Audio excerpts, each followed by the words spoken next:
All right. So, thinkers and doers, here we are once again, this time with our beloved new guest called Logan from from Austin, Texas, no less. And Logan, how are you today? We were just kind of catching up just before recording, and I think we both uh, are kind of a little bit spaced out, but in different ways. But I want to hear from you. How's it going? It's going dynamic. That's my favorite word. Oh, okay. Yeah. Tell us about it. So, so wow, that's a you have a great interview like introduction. That's awesome. I am feeling a little bit I want to say discombobulated. It's a big Good word. Oops. Oh, I think. All right. So yeah, you were saying discombobulated. I love that word, but yeah, yeah, I think that's fair. expressive word. And I must have I skipped dinner. I didn't realize I skipped dinner because I was so tired. Usually when I'm tired, I just don't eat as much as I should. And I woke up this morning, I sleep in, it feels good. And there was this like, whenever like someone asks you, do you want to do this and whatnot, and they get kind of give you an option not to do. Part of you, like part of me was like, oh, maybe I can just take it easy. But I'm like, no, recently I kind of wanted to push myself a little bit. When I think I can't do something, I'll just go ahead and try it. And if it really isn't working, I can literally stop halfway. And I forgot that I had that option because I literally did an interview with another friend the other day. And I was just not like I was really, really just all over the place. And halfway through we're like this is not working out, so we ended the conversation, which is like I didn't realize we have that option, which is good. um but right now I'm feeling really good about life in general, even though I'm a little tired. It's just going in a good direction. You know, I'm not surprised that I don't know that we have all kinds of contradictory feelings at the moment. I think it would for me the strange thing would be not to feel or not to wake up feeling a little discombobulated at times because these are chaotic times, you know, in the world. There's a lot of stuff going on. Even if Yeah. we think that we're kind of I don't know, not directly involved with anything serious or, you know, or whatever, but, you know, everything is connected. We're all connected in one way or another. And I think we would have to be I very kind of cold and not looking and not to be at least a little bit affected by all this stuff that is going on. Both bad and good, right? Because there's a lot of good stuff as well happening. Hence, we also have that energy, that feeling of like, oh, you know what? I want to do this. I want to try new things. We gotta like, yeah, get our sort of creative spirits in motion, kind of thing. So I think I kind of identify with that. I was telling you just before that we, you know, I woke up really early to get to a CrossFit class this morning because I I really wanted to, and but I was so tired afterwards, and I'm still a little bit spaced out. So it's good news for me that you know we can just have a very chilled conversation. Maybe our listeners too are feeling like this; they can just chill with yeah, us. we don't see, that's the thing. We don't have to be all on. We're not like we don't have to be like a TV show kind of host, you know? Absolutely not. Exactly. We keep it real. So no, tell me what are you drinking? Looks like a So lovely right tea, and I know you're into tea. So now, so what? this here is a nice cup of my friend called it black tea. It's from a tea farm. It's Fleur de Lis. Mhm. It is in Mississippi, from a small town called Armite. Uh-huh. Um, did I pronounce it right? Well, people can Google it, but it's very very New Orleanian type of thing. But it's a nice tea. It's a red tea. It's a good one to get focused, get concentrated, and motivated. The last time I drank a tea like this is that yesterday morning, and I ended up just organizing my whole room in Dallas. It feels amazing. Wow. But you have to be careful because when you drink a lot of, I'm very sensitive to a lot of drinks, especially caffeine. Caffeine, right? So Yeah. yeah, so when you get really energized, you do a lot. The thing is, it blocks out a lot of your, the receptors that tells your body you're actually tired, and so you might overwork yourself, and then you get really tired the next day. So that's something I try to be aware of, and I try not to drink too much, because yeah, your body needs a break. Um, but speaking of which, I've been having a really interesting relationship with like fitness and health, and like you are. I didn't know that you did CrossFit. That's awesome. A little bit. That's really cool. A little bit. A Yeah, I little was bit. doing that Like a little bit I'm like getting 10 into it, years ago. Yeah. Yeah. I've been trying it out Yeah, for a so bit I'm and I love it. Yeah. nice. Yeah. And with the tea thing, I mean everything in moderation. In fact, a friend of mine, he says a sentence that I love it. He says everything in moderation, including moderation. And I love that sentence because I think that just kind of says it all. And it's just finding that balance, isn't it? Because at the same time, for me, a cup of tea, I always think of a cup of tea as the solution to your problems. Like if you're feeling down, if you're feeling overwhelmed, if life is going a little too crazy, just make yourself a cup of tea. And Exactly. it's just like, everything kind of sort of falls back into place Yeah. a little bit. So I Yeah. associate a cup of tea with sort of going into another dimension and Yes. like, yeah, like But letting the it's dust good settle. to kind of help you. I think it's good to have like some sort of grounded effort where it kind of pull you out in your whatever emotion, whatnot. But if you use it too much as an escape Yeah. mechanism, you never Mhm. deal with the problem. So it becomes a bigger problem in its own. So Of that's course. something I figured out recently after a long time, about 4 years, is that sometimes, the things that are comforting and feels like it's helpful might be the thing that you're using as an escape. As an escape. Even Exactly. yoga even Mm. yoga can be like an escape, or meditation, because I was like, I remember this like very vividly in college. I would procrastinate on stuff, and I'm like, well, if I meditate and recharge, that would be a good way for me to do self-care. But then I ended up just doing a lot of meditation and napping, and I just never did what I was supposed to do. Well, I eventually did, but at a very much later, at a time when it would be not advantageous. It's interesting that you mentioned that, because when you're procrastinating, really there's a discomfort, right, that you're feeling. And so if you try to replace that comfort, with something else, with yoga, with meditation, with whatever, just so that you don't feel that discomfort, which is actually trying to tell you Yeah. something. It is a way of like what people nowadays call bypassing, right? Bypassing your feelings or your emotions. Bypassing. Yeah, just like not going through that tunnel of feeling, which can lead you to uncomfortable places. But at the same time, it's useful because there's a message there, right?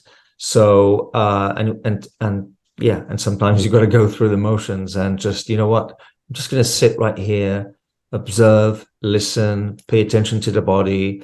And those therapeutic activities, I find that they can help, but I think there's a time for everything, right? And sometimes there's a time to just stay put and do nothing and just kind of just be there, just paying attention.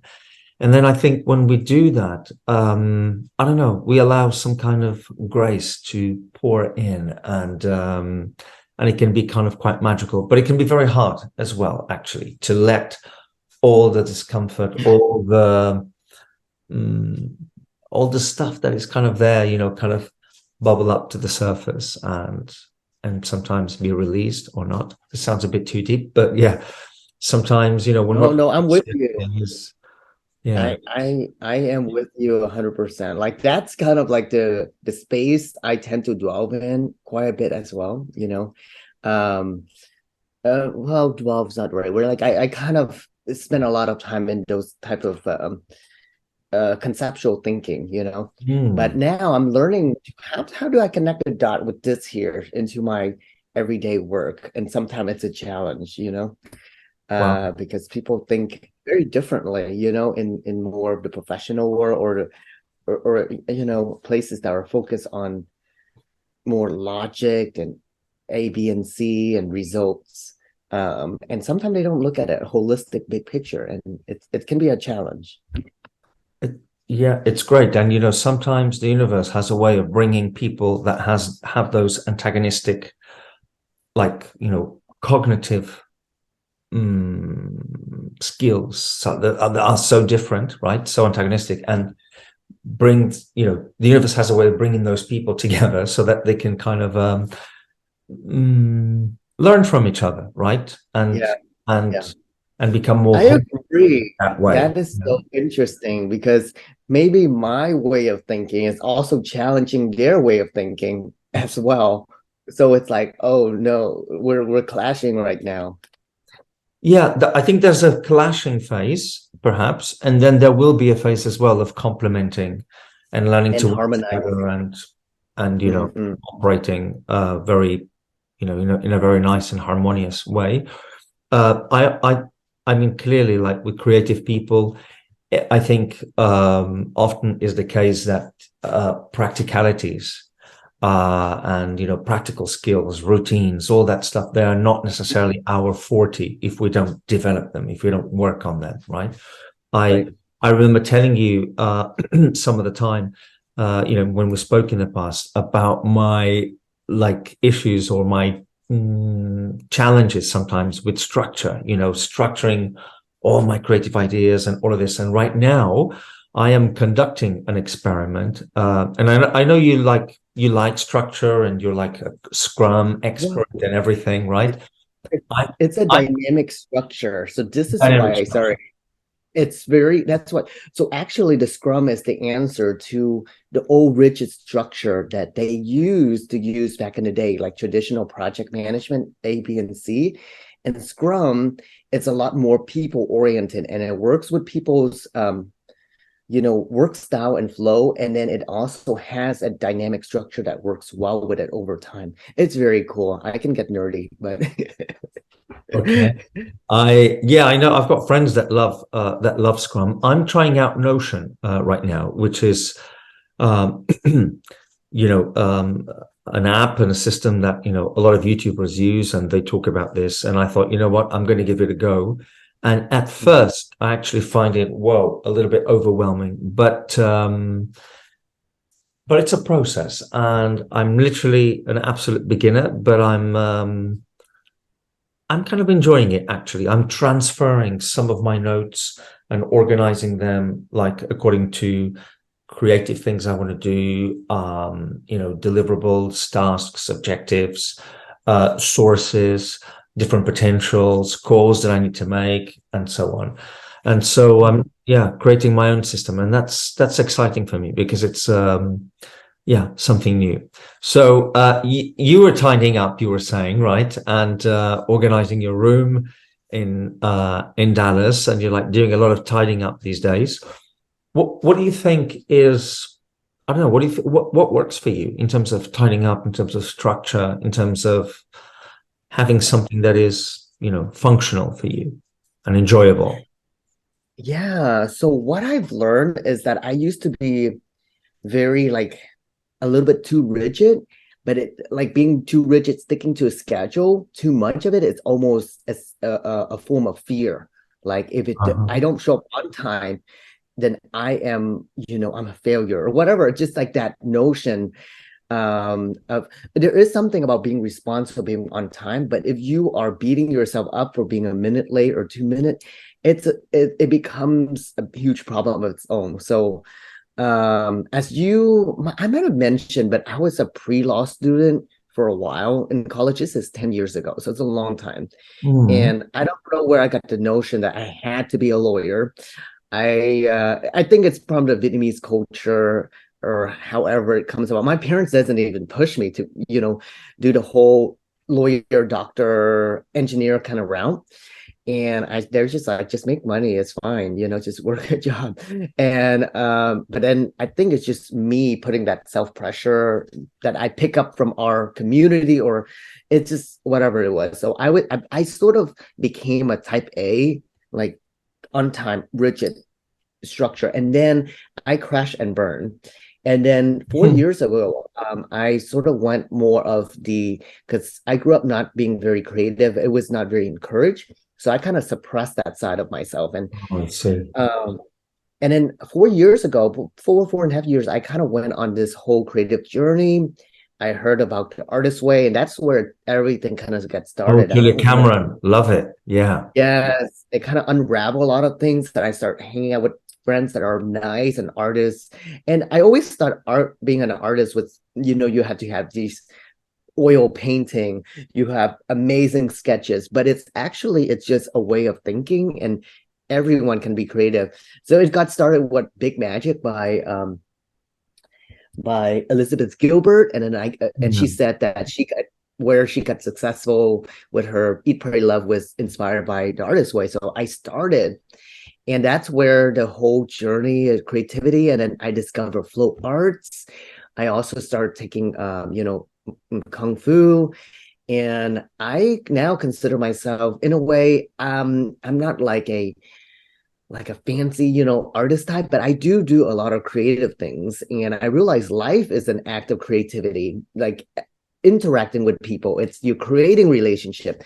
Everything that you do in life is an act of creation, whether you're aware of it or not. So now just to answer your story in a short form, I sort of was type A, structured, and forced myself to be that way. And then I kind of went all the way into hippie mode, where I was just traveling country and by car, meeting people, not being on time kind of thing.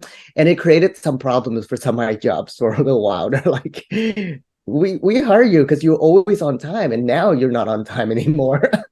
And so, but I kind of went on that artist adventure, and I realized having too much freedom, chaos, and not structure, its own, it causes a lot of friction. So I think there is a balance. So now I'm kind of going back to having more routine, simplifying things, and kind of, because like being creative, you kind of expanding, and there's just a lot to take in and manage and do. Now I'm kind of shrinking to a manageable size where I can have the stability and the routine, and also have that time to read creative stuff. But even like having a conversation, I think I would have been a lot more stressed out, and there'll be a lot of guilt, about not making money in finance.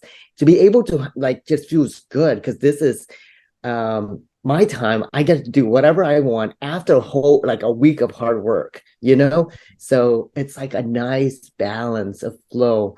And that's how I'm kind of feeling in my life. It's getting into a good flow of a good structure, and then going into a little bit more of creative space towards the end of the week. God, that's just That's a lot for your answer, but I just been thinking about this for the past few years. So well, there's just so much wisdom, really. I was listening to you and I was kind of like enchanted by everything you were saying, because it makes a lot of sense, and I think many of us go through that process that, we're kind of here, and then we need perhaps to go to the other extreme and experiment there, and then find our way. And, we need to go beyond the limits as well to know where the limits are. And we'll go like, oh, right, no, that was too much. So I need to come back to the center, right? And stay within my limits, but as an act of choice. I also love when you said, that we're always creating, that everything is an act of creation, whether we are aware of it or not. That is so true. And that being the case, every act of creation has consequences, that we cannot possibly fathom, we cannot even sort of comprehend. Like, if I'm going to be, if I'm nice to someone, if I'm kind, or if I give them a rude answer, that will then sort of spark a chain of events that I'm not even aware of, right? Oh, So that is so beautiful. it's That true. brings to, I'm getting goosebumps. It reminds me of a quote. Well, it's from Cloud Atlas. It was one of my Oh yeah, favorite. It's definitely top three. Um, I'll tell you the other two movies later. I'm But curious. it's Cloud so beautiful. Atlas. Saw that There lady. was That was a good one. Yeah. yeah, there's just so much, like there's some Buddhism, I feel like influence there, but it says that every action that we take, somebody can Google this later, but it's like every action is kind of a drop in an ocean and it ripples out. And it influences things in a way that you wouldn't even imagine. Just the small act of courage, or it sows our destiny. Oh, I'm getting so much goosebumps, but we should look up that quote. It's so good. It actually affects my, it really influenced the way how I see my behaviors and action, because it can lead to a lot of consequences, positive or negative. And so it really make me rethink a lot of things that I do.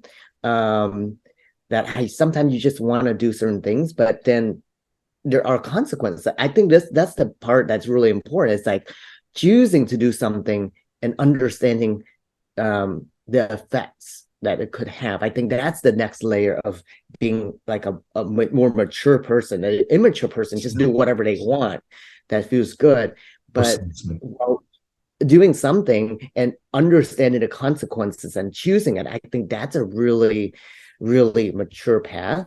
And I would like to get closer to doing that more often, you know?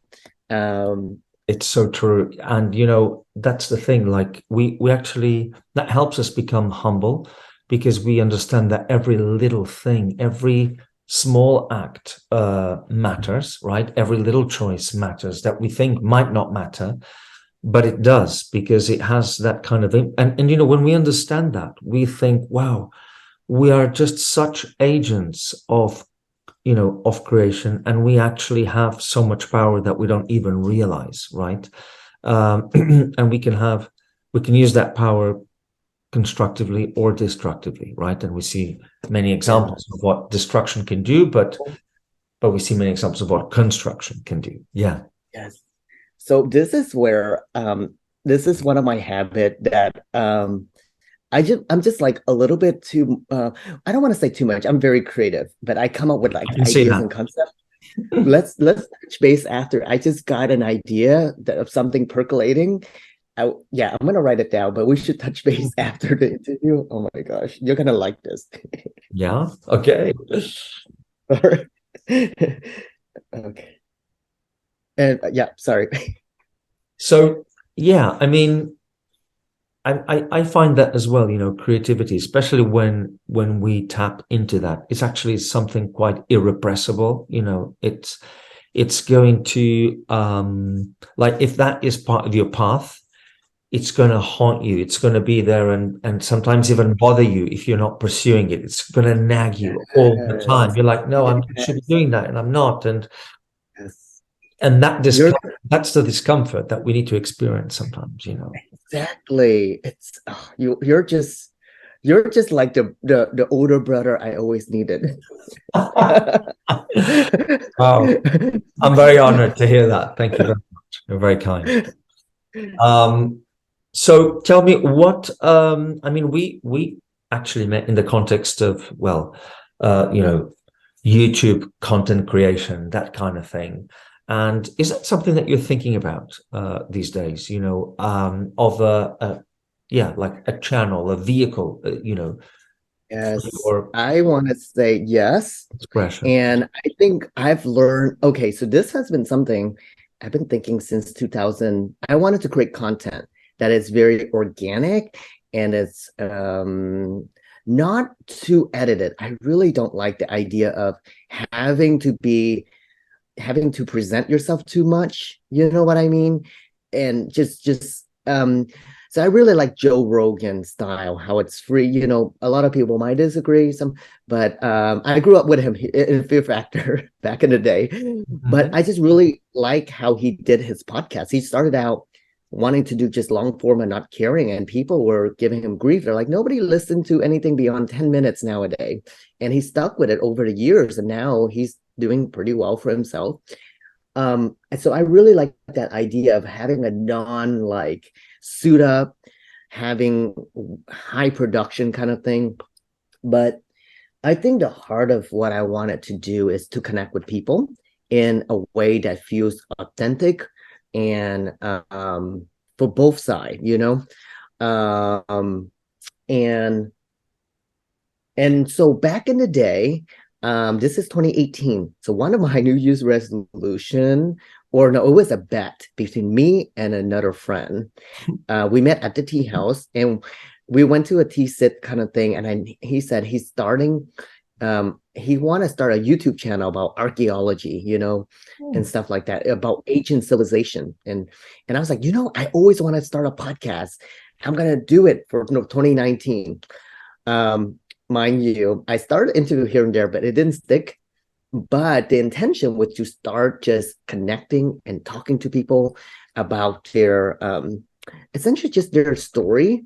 Um, like just story. I've always been fascinated and interested in stories. So I ended up let's see. I'm just moving this around. Sorry. I so let's re we can cut this part out because I forgot. Where were we? Um, yeah, I mean, I asked you like, if content creation was still a thing for you. You said you started the podcast, you loved Joe Rogan style, then you started the thing, but then it didn't quite you didn't quite stick to it, and then you were gonna talk about the next thing, creatively. So, Yeah. so the intention and the desire was always there to really, I was always curious about other people's stories Yeah. and their journey. And it always make me feel good. It's almost not make me feel good, but it give me a lot of insights, because when we listen to other people's stories, we kind of understand where we are in our own journey as well. And as you know, I'm a fan of Joseph Campbell. His writing can be a little bit tough to digest sometimes, but I like to listen to his audio book, and it's very long, but sometimes some part just hits you and like, whoa, like in almost in an unconscious level where you're like, wow, that is what's going on in my life. There's some story about the frog that goes under the water, and you're like, oh my gosh, that's what's going on here. So it's really that's I kind of frame like it's good to have something to kind of lean on as a framework for your life. And you're like, that's where I am on my journey. And I feel like we kind of go through the hero's journey. We go in and out, running away from things. It's almost like on a sometimes it's not always cyclical. It's kind of like back and forth and like, um And Logan, for our listeners who might not know what we're talking about, can you tell us that story, and how does that resonate in terms of an example in your life, for example? yeah. Oh, let me grab the book real quick. Oh, yeah, sure. So okay. So I'm gonna plug a book. One of my top favorite book. This is a friend recommended to me. It's called Hero with a Thousand Faces. Hmm. This is by Joseph Campbell. And for those who don't know who Joseph Campbell is, he is a historian that did research into the narrative of the hero's journey, and that basically just kind of map out in a archetypal mythological perspective that is across almost every single culture in history, that in one way or another talks about the hero's journey within their myth, within their folklore, and that we are still going through the hero's journey. And one of his Well, one of the person he mentored was George Lucas, where he got a lot of help. People didn't know that, a lot of people didn't know, including me, that he was a huge influence in helping George Lucas frame Star Wars. So that's really interesting. So the hero's journey, what it is that it's about a person's story and how they go through this cyclical narrative where, okay, the hero live in an ordinary world. Another example is like the Hobbit. He lived in the Shire, and then there's a calling, there's an adventure to be have because something that happens, and it's calling him or her to go out of their comfort and go on an adventure of unknown. And then along their journey, they would fall into the depth of their soul, the abyss. And then at that point, kind of like the rock bottom, some people call it hitting rock bottom. And then they find the courage, whatever it needs to, that they would be able to pull themselves, and then they would discover new insights and wisdom and supernatural power at times. But sometimes, in the mythical world, it's or a magical world, it can be superpower, but it could be in the normal world, it could be like, oh, you have gained new skills. You know how to do accounting now. You now have a master degree. So, those are kind of the equivalent. And then once now you've gone out of your community, you've gone through the depth of challenges, and then you gain these things, and you would take that, you bring it back to your community. So that complete the cycle of the hero's journey. And you go on, and this could be multiple things, like starting to go to CrossFit class, and you might just go through that whole same journey. I definitely go, so I can relate in terms of rock climbing to the hero's journey, because I knew that I have mid upper back issues for a long time. And my doctor says I need to stretch that out somehow and, do this exercise. And I realized, and then my Sifu, my teacher, Kung Fu, said, you need to stretch out that back hanging and stuff. And I'm like, oh my gosh, I've been wanting to do rock climbing for a while. One of Wow. my fear is fear of heights, mind you. Mm. So I joined a rock gym, and also fear of being around a lot of people that I'm kind of shy, believe it or not, with like people. And I feel awkward just being around strangers and feeling incompetent in some ways. That's kind of like a fear of mine. But then I start climbing, and then I'm just like, holy cow, it's so high up, and I'm nervous. I don't want to look stupid. And the thing is, once you cross that threshold of that fear, it's just like it's normal. I was so scared going up and looking, holy shit, I could die, that kind of thought process. Wow. And I went up and down, and then my rule of thumb is I have to do it 3 times for it to stick. And now it's been a week. I've been doing it. It's like it's fine. Wow. And doing several, because nobody cares. The thing is, nobody really cares. You just do your own thing. And then this yesterday, no, 2 days ago, that's a Wednesday, I went to a brand new rock gym that's like 30 minutes away, and it was way higher, it was like 50 feet, 40, 50 feet in my mind. I Wow. don't know how to. And I was like, holy shit, and there's all these people around that are super fit, and they're like, athletic and stuff. And they're doing so I'm doing the it's called an auto belay, which is you attach yourself to this harness, right? Mhm. And there's a machine or thing that roll itself up, so you don't have to wait anybody to belay you. And then the more, like, I guess, experienced people, they have somebody to belay them. And I'm kind of like nervous there by myself, feeling awkward and climbing up. And I'm like, oh my God, this is so hard. And again, I'm going through the same thing where I feel awkward, and it reminds me of high school again, where I don't feel like I belong here. I should go ahead and just go home kind of feeling. But then I climbed a little bit, and I was like, I can't do it. So I went to a couple of different routes, and I came back, and I went all the way to the top, and it was like no problem. It's just in my mind. It's just I thought I Mm. could do it. And so that how that relates to the hero's journey is that those fears, those things that keep you from doing the thing you want to do, and then you just engage with that discomfort, going through through that whole process, and you feel victorious once you conquer it. So I think it's very prevalent, whether you're in business, you are in sports, anything. It's about, engaging with that unknown that feels unsafe. Excuse me, That's it. I took my allergy meds.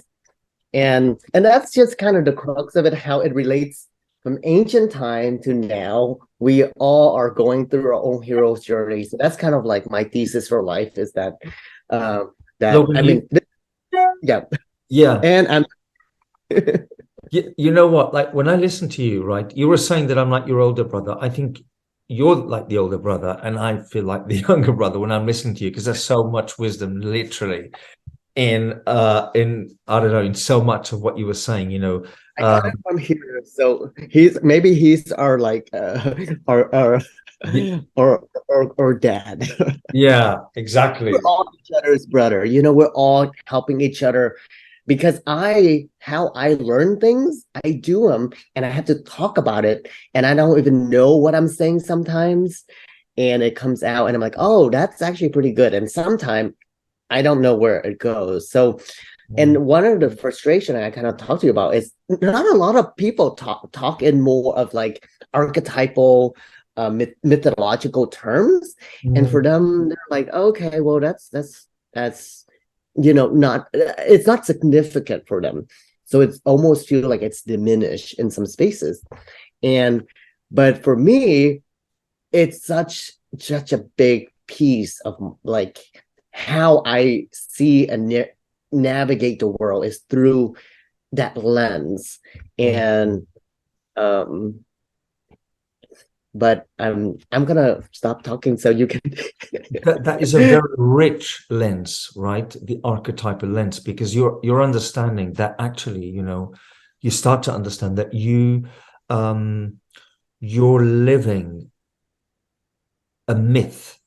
In a sense, you are yes. part of a myth, you are part of an archetype, you are part of a story that is bigger than you, and you are living that story on behalf of something that is well, on behalf of the archetype that wants to live on through you.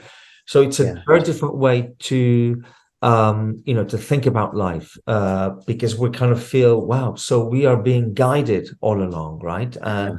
And we are just detecting and recognizing and following what is eventually our path, right?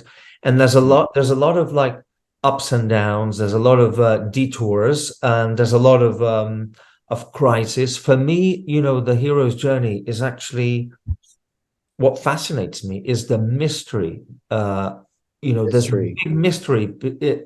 Let's say that it's a mystical journey, and you really don't know if the hero is going to say yes to the adventure. And that part I find fascinating, because there is a part, as you said, there's a stage where there's like a narcissistic phase when you go away from the community, you go and discover your own thing. And it's wonderful as it is. There's also a little danger there, because you might you might enjoy it so much that you might kind of stay, and I don't know, experience some kind of addiction to that phase, right? Yeah. Then there is the danger of you refusing That is so good. your adventure. Refusing the return. That's Yeah, like so refusal is also the temptation of refusal, right? Is because patient. refusal is a valid choice. You might actually say, you know what, these are my limits, and I'm just going to stay here. I'm not going to go beyond this. And It at feels least so good sorry, because it feels so good and feels nice to stay or versus go. comfortable, or it's my comfort zone, and I decide that I don't want to go any further because it's going to cost me. It's going to cost a lot more effort, and maybe I just don't have that to give. And Yeah. you just end the adventure right there, which of course is a shame, but many people do. But then when we actually like go back to let's say in our minds, but in our lives as well, to situations that bring up, as you said, like old fears or old uncomfortable situations, as you said, like being in in a place where you think that people might be, where you feel out of place or people might judge you or whatever, right? Um, taking the risk and doing that anyway, that is, and that, I don't know, that's just magical because you're saying yes to the adventure. And I think rock climbing is, I don't know, it's funny because, our previous guest, he also did CrossFit and then he evolved into, starting a rock climbing journey as well with his family, and he loves it. And he says it's a very supportive and friendly environment as well. It Uh, is. so I think, I don't know, I think there's something to these, let's say, communities, whether it's CrossFit or Kung Fu or rock climbing, people go there not just for the physical aspect or just to look good or just to have a fit body. There's a lot at play. There's a lot at stake there. And it's like who you become in the process, right? And the fears, the traumas that you face, all that kind of stuff. And yeah, so just some thoughts on that. So congratulations on your journey, on your hero Oh, journey. I love thank you. Yeah. I'm still not there yet, just started. But But I you're feel like there. you're so, yeah. And it's just great to be able to talk about it and connect the dots. I'm just excited um of what will unfold next because there's a lot of unknown and there's also a little bit of like I can see some old habits that I'm so it's great. I like it. Like maybe I need several journey at the same time. Like I started swimming, but then I start doing rock climbing. Um, but I don't have a point. I'm just I think the good thing as well is when you say that you spot some old, I don't know, habits or patterns or whatever coming up, but you are expecting them in a sense. And you yes. kind of want to condition yourself to allow them to, right, to manifest themselves, to bubble up. And the main thing is that you're going to be there for yourself, kind of thing. You're going to be there supporting yourself, choosing to be there, choosing that type of discomfort. And that makes a big difference because, I don't know, at the end of the day, it's a process of personal transformation and the universe supports that, I find. So Yeah. I don't know, you will have, yeah, like, I don't know, you'll experience some lovely synchronicities, hopefully. And Oh um, my gosh. Yes.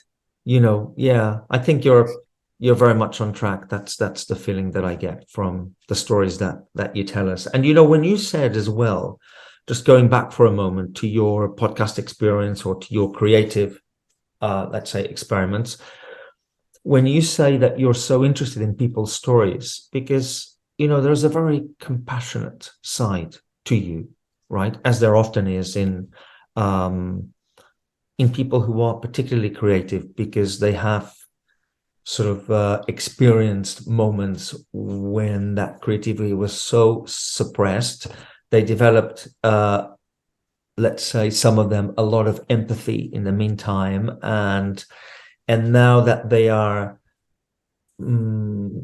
recovering, getting back to their creativity, then yeah, I don't know, they see that, especially I think nowadays, many creators, they want to collaborate, they want to co-create with other people. The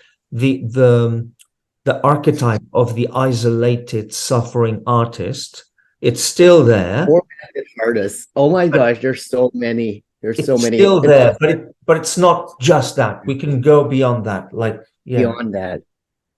there's a lot of I don't know. I think there's an invitation in our Yeah. times to do something together, really, because we have this opportunity. I mean, like, you're in the States, I'm in Spain, and here we are having, this conversation. This wouldn't be possible, not even maybe, I don't know, 10 years ago or whatever. So it's a big deal, I think. Yeah.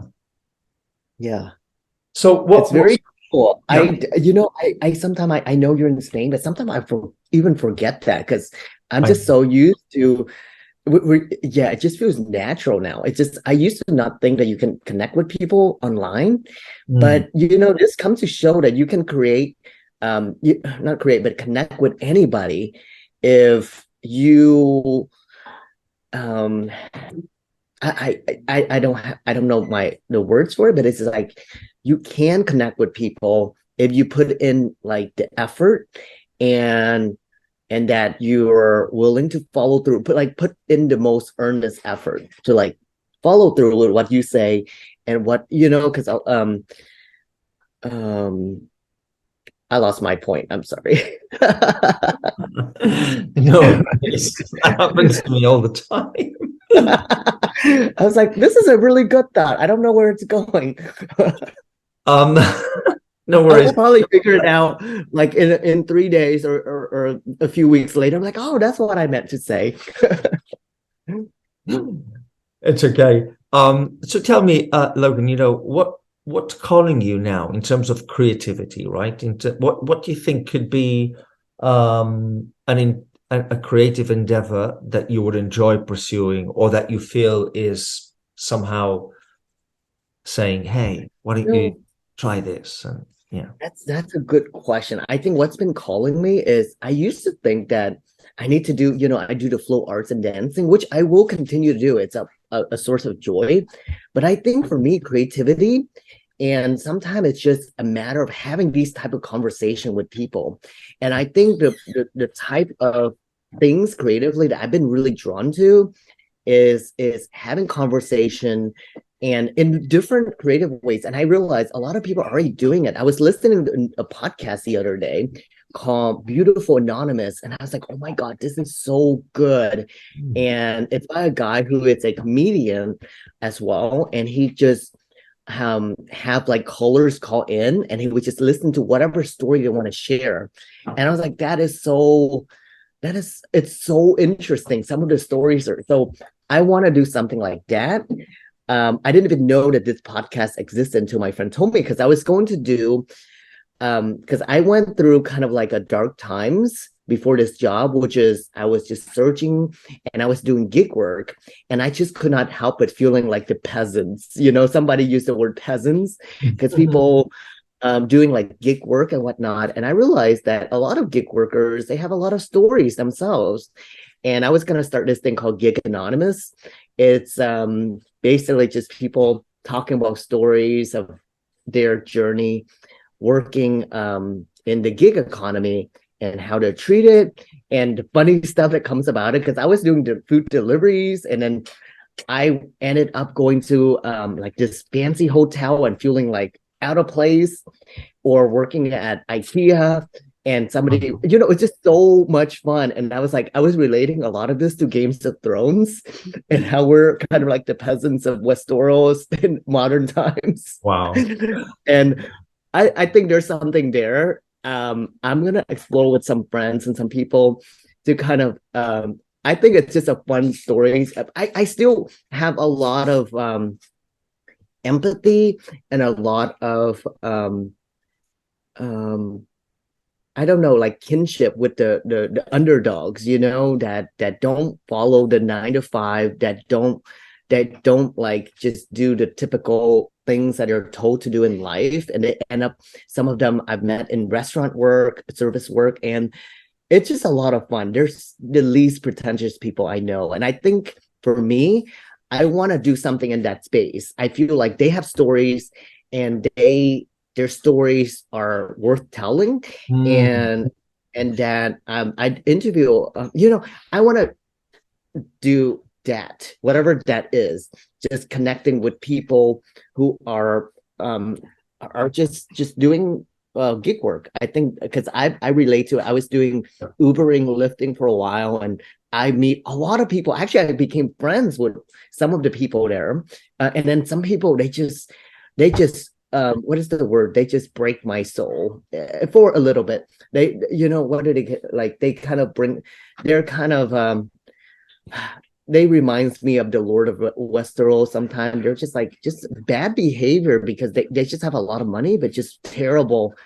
I really want to kind of just I at some point I'm gonna go back into doing gig work and stuff and be kind of like an undercover agent or something. Because I just can't stand it when people have bad behaviors. It just Mm, annoys me. Bad behaviors in terms of like they treat people yeah. way beneath them. And I've seen Yeah. this in Austin so much in the tech industry. They just think people that don't make six-figure salary like they do are Mm, beneath them. And I'm like, that I don't know.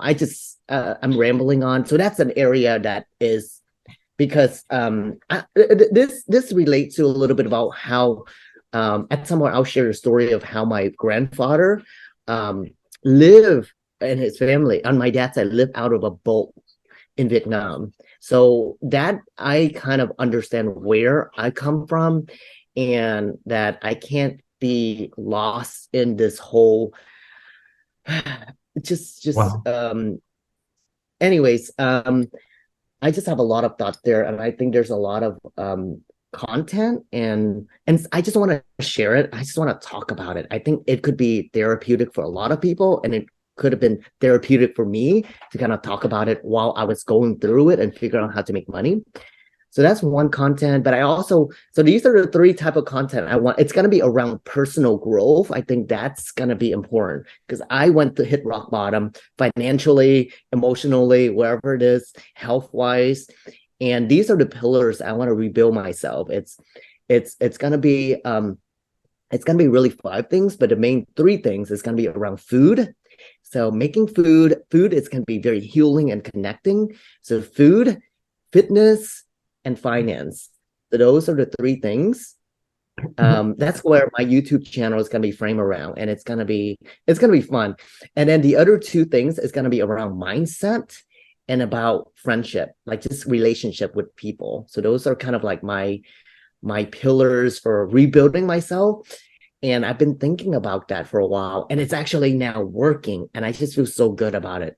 That so that's and I just want to what my thing is I want to talk to people and it's like it's okay to hit rock bottom and you can rebuild yourself and that's why it's kind of related to soul growth. You can rebuild yourself a day at a time.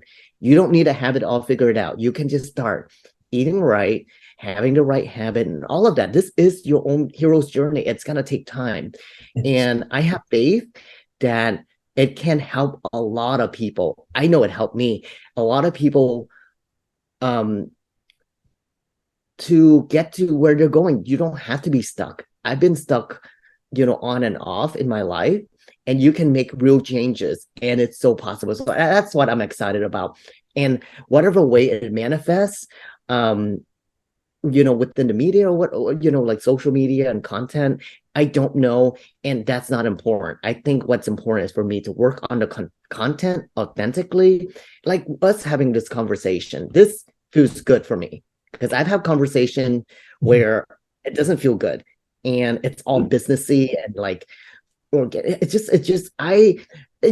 have a business degree and it's very like structured and sometimes it's a very methodical and I get it, but there's a lack of soul behind it. And it always mm, oh my God, and so true. Yeah. it doesn't drives me. That's not what drives me to go on the journey. There has to be purpose, there has to be soul, there has to be heart.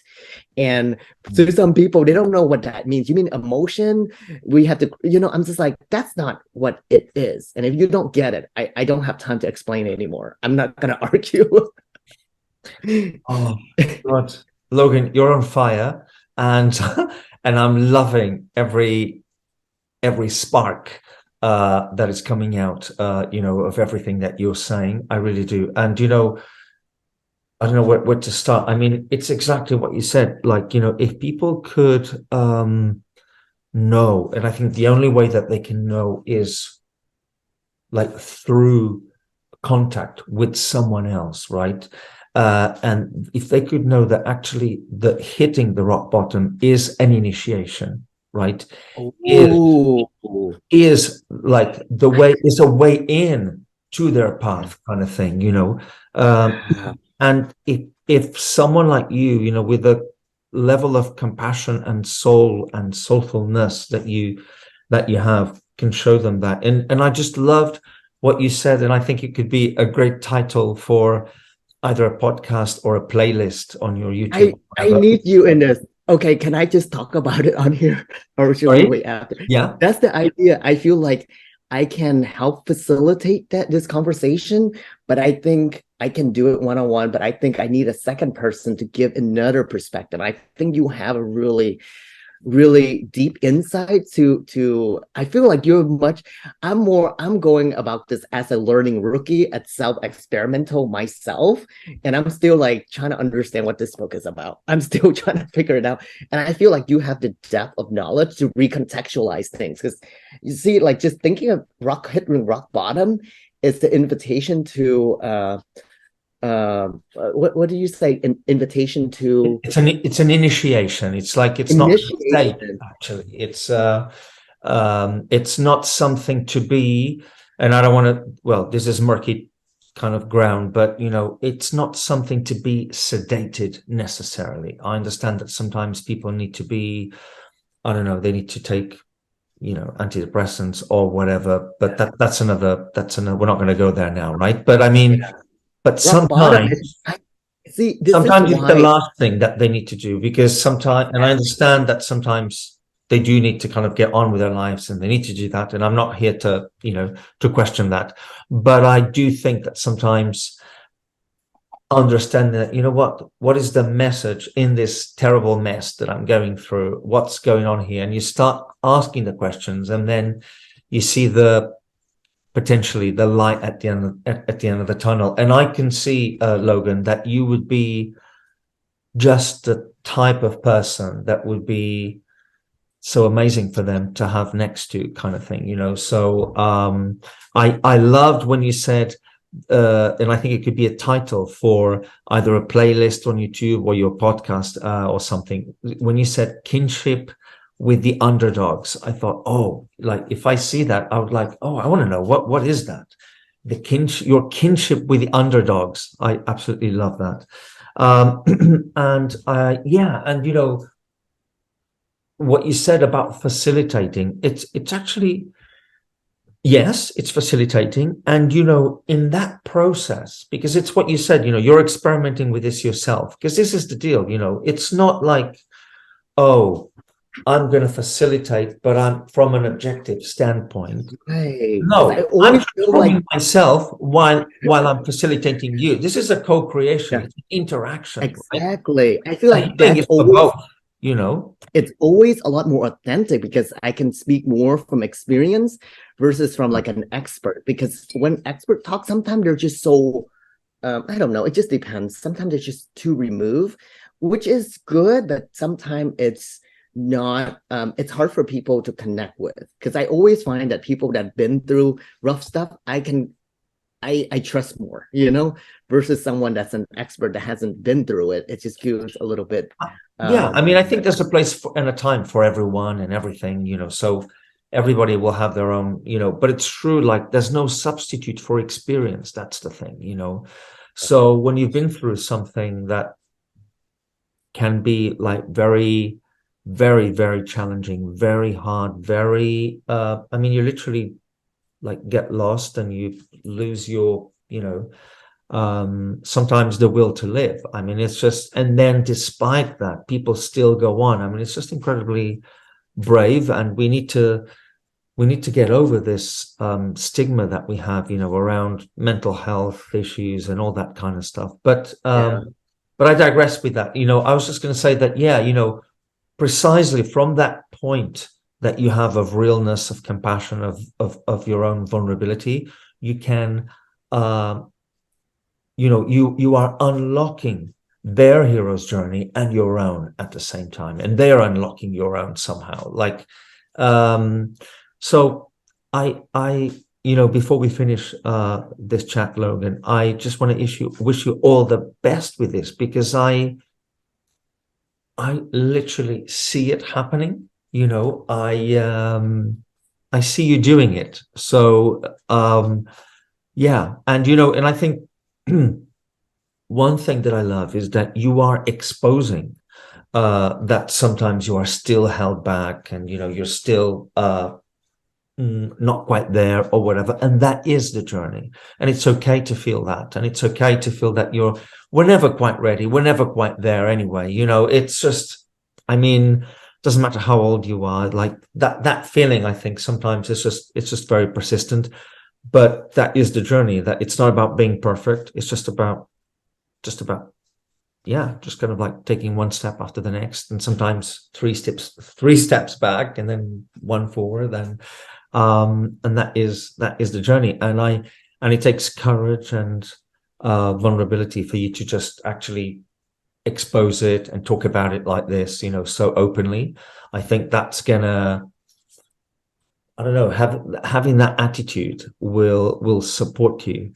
And I think you're going to go very far with all of this. And I can't wait for you to share with all of us your discoveries, the stories, your own and and of these people. So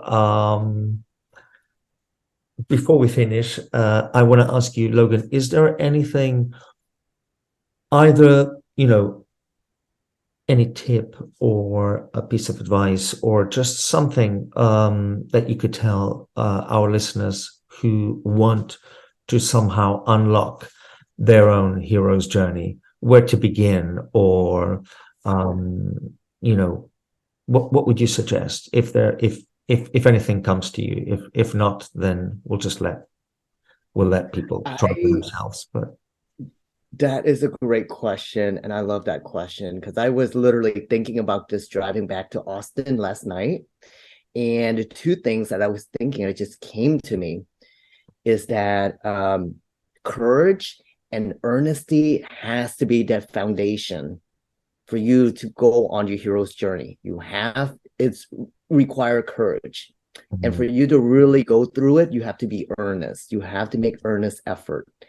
Whatever how small it is, how big it is, it's not important, but the intention is you have to come at it from an earnest perspective. And that's it. Earnesty, just two words, earnesty and courage. If we are lacking in courage, would you say that we can pray for courage? We can ask internally for courage. We can evoke or invoke courage. What would you say for people that who get that intellectually, but how to embody that? That's my question. Like if you might understand it up here, but how to actually feel it. Oh, I think what that is, I think some of it, I'm not sure myself, but I think courage is sometimes tied to the ego. And sometimes if you need that, then just use it. Sometimes like, I'm a badass, I can do this. Because sometimes you need the ego to feel good for you to kind of push forward. Because the ego has been so diminished and whatnot. It is just a function of who you are. So if you need to tell yourself while you're running or climbing, and you just need to tell yourself a little bit of story. I don't know if this is exactly courage, but it's just an in between for you to get to a better place for you to go forward. And then courage is just the idea of being with what's uncomfortable, with your fear, in a way that is a little bit tender and uncomfortable. And I think that's a very courageous. It could be, a physical thing, but it's also an emotional thing. When you're going through your difficult task, whatever that may be. And I think the courageous thing is staying with that discomfort just a little bit longer, just a little bit when you can handle it. Whether it's like, me, fear of heights, I go all the way to the top and I would look down for 2-3 seconds before I drop. I'm like, okay, that's uncomfortable. So you have to, whether it is something very big and whatever, but I think a lot of time courage come into small pieces. Absolutely. And it builds up. I think that's where it ties into the earnest effort, where you are just making a little bit of effort each day. And I realize this is how it relates to finance. It's compounding. Courage is compounding because you do just a little bit, and like just a little bit each day, and some day it's just boom, like it give you that catapult to do something crazy you didn't think you could do before. So I would encourage just, yeah, I'm gonna write that down for me to remember. Logan, we're going to finish because we've got about a minute and a half left. I want to thank you for your courage and for your wisdom and your words. It's exactly that. I've heard some people say, you don't have to go all the way beyond, all the way out of your comfort zone, but you need to go just out of your comfort zone, right? Just that, take that small step, and that will then compound. Absolutely. So, Logan, I hope I hope to have you on the podcast in the future and catch up and see where you're at. And um, it was such a joy, such a pleasure, so much fun to chat to you. So thank you so much for accepting to come on, and I wish you all the very, very best. And to our listeners, we will catch up very soon. But in the meantime, yeah, this is Logan. Logan, thank you so much. All right, thank you. Thank you so much for having me. It's been a pleasure. Thank you. Cheers. Bye bye. All right, bye.